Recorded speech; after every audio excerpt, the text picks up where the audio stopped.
today we'll be putting the exhaust on, and come along with me.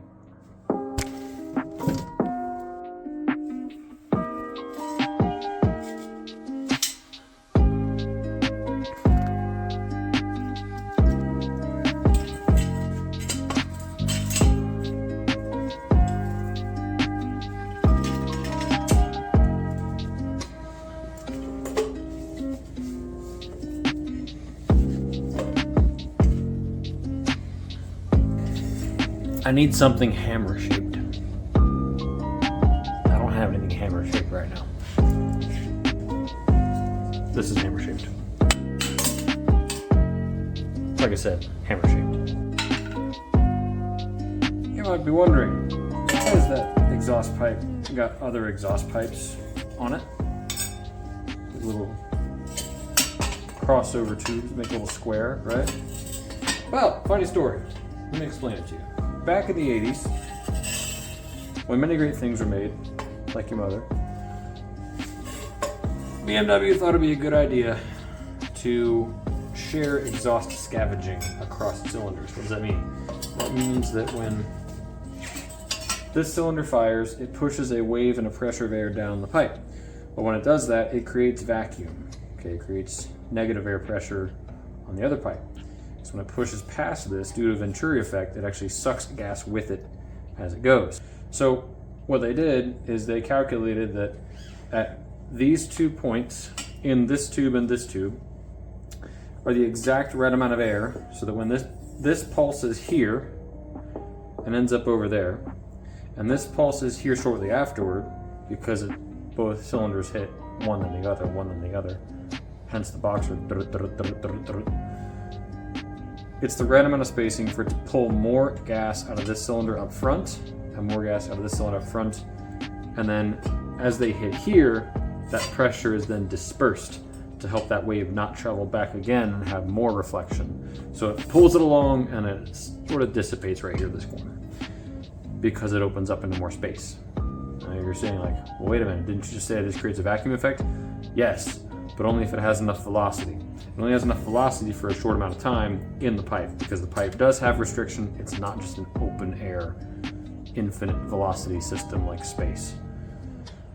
So that's why there's this little H pattern, and why I'm replacing this tube and this tube, because they also designed them with these really crappy little welds that fail after 40 years of doing nothing.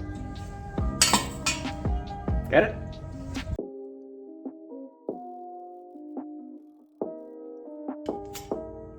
Hammer shaped.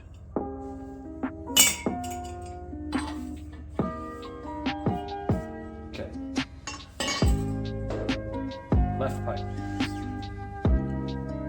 I get really mad if I scratch my ring, so I'm gonna put that up. All right.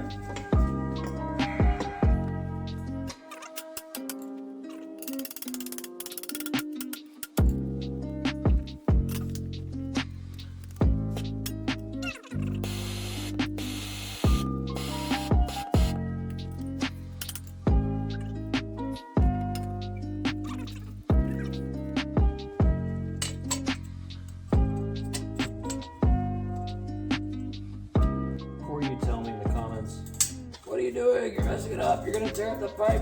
You can't use it again. I know. I ordered new ones.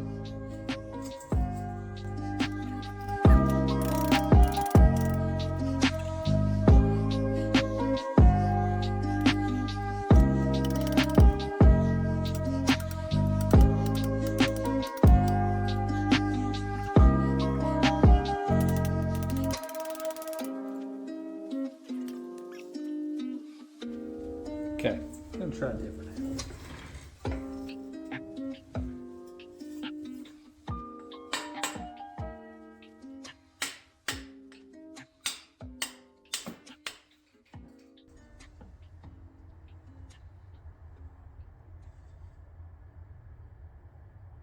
It was indeed not hammer-shaped. Now you may be asking yourself, Weston, is that hammer-shaped? No. No, it is not. But we're going to try it anyway.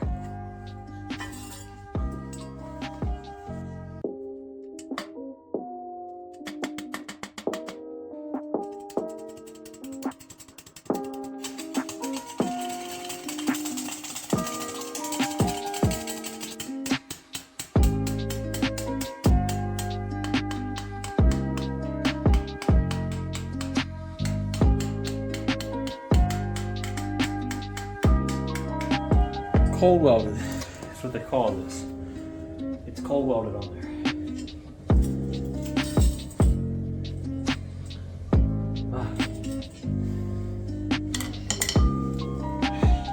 All right, real fire time.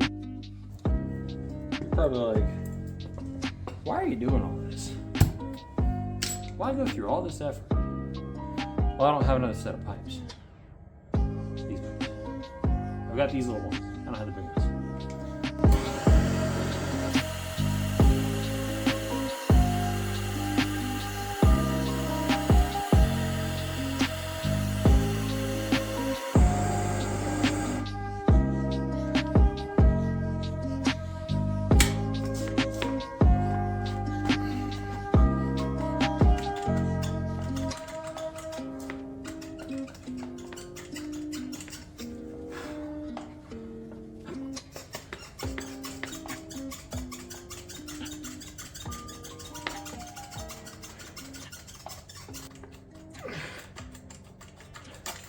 Oh, there it goes.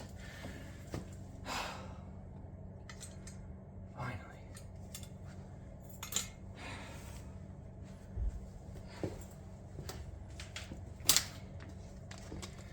Just so you all understand.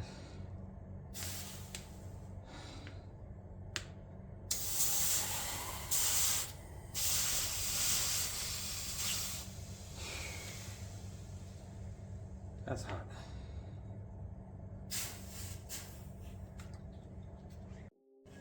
Check this out. You can see where that weld failed. All that rust right there. But now,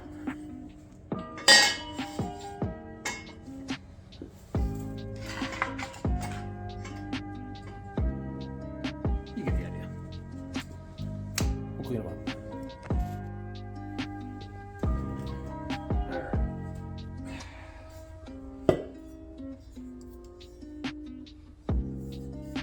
I'm gonna clean these. Just gonna go wipe down first. I'll start on the polish.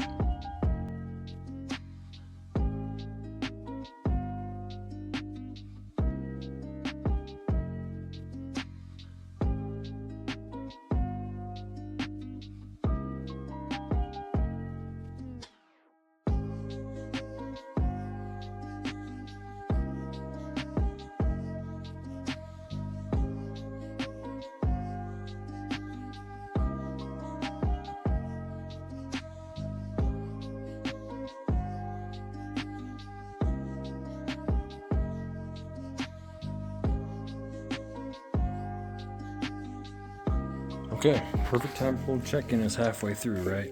So this is the one that I just got done polishing with a green Scotch Brite.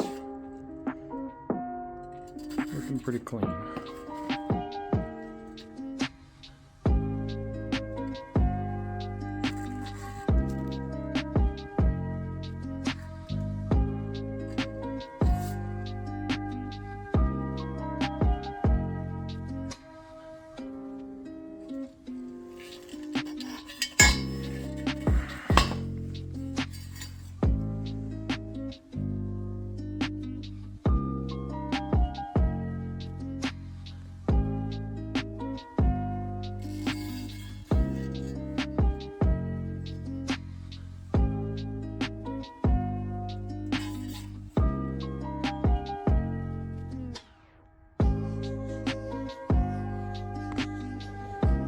So after polishing off camera, that is how it came out.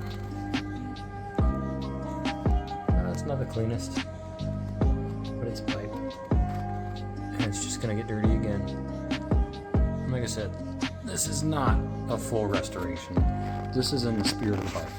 Obviously the motor, not quite cleaned all the way, and that's on purpose. I don't want it fully polished and all cleaned up to where I feel bad when I ride it. I want to be able to take this thing out and actually use it. And I think that is just about right. Nice and clean, polished, no rust on it. It's not hooked up yet. It'll actually sit more like that once it's done. But nice and cleaned up, polished. Just, you know, enough to where it doesn't look like it's got a bunch of crud all over it. I say is this one has a bunch of crud all over it. But you get the point. It looks like an exhaust pipe because it's an exhaust pipe. So just got the exhaust installed. Got nice new crossover tubes, front and back. Went ahead and put some anti-seize.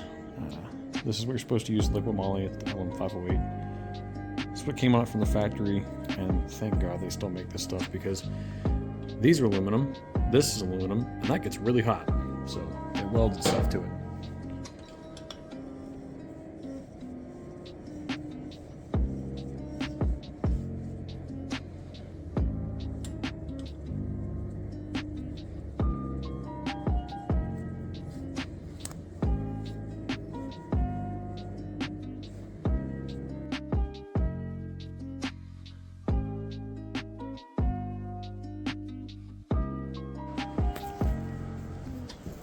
Okay, so it's the next day.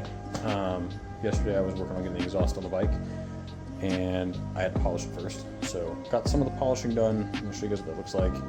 I went ahead and installed what I got done, and I've got a couple things on there I want to show you. So up here at the front, I went ahead and installed in the pipes, as well as put the nuts on. And then I've also got the cross members installed here, this little H pipe pattern. Those are looking super shiny compared to the rest of the pipe. I'm not sure if I want to polish everything else up to match that, because that's really, like, that's like a mirror finish. I mean, that is just high gloss. So the rest of the pipe, not quite that glossy, but I went ahead and polished the back of the mufflers up with some quadruple aught steel wool, and that came out really clean. A couple little spots here had some surface corrosion, so I hit that with some single aught steel wool, and I'll have to polish that back out. But like I said, they're exhaust pipes. They're not going to be the nicest in the world because they are 40 years old, so they've seen their scratches, dents, and dings. But as far as the other side goes, same deal over here. Not quite as shiny, but it tucks in perfectly, just as it should. Some of the clamps here, still missing a clamp here. I went ahead and cleaned that up and put that on a little bit. But it did get nice and polished. So you can see all the scratches there. But nice mirror finish, the rest of it. Like I said, 40 years old. So you find me another 40-year-old motorcycle that's got the original exhaust on it that looks cleaner than this, and pat yourself on the back, because good for you. Okay, so it's date night, so I gotta get the fuck out of here. But I'll show you guys real quickly how the exhaust turned out. I did go ahead and polish it with some of this turtle wax polishing compound. It's not meant for steel or stainless steel, but I think did a really good job. So here's what it looks like, and see you guys in the next one.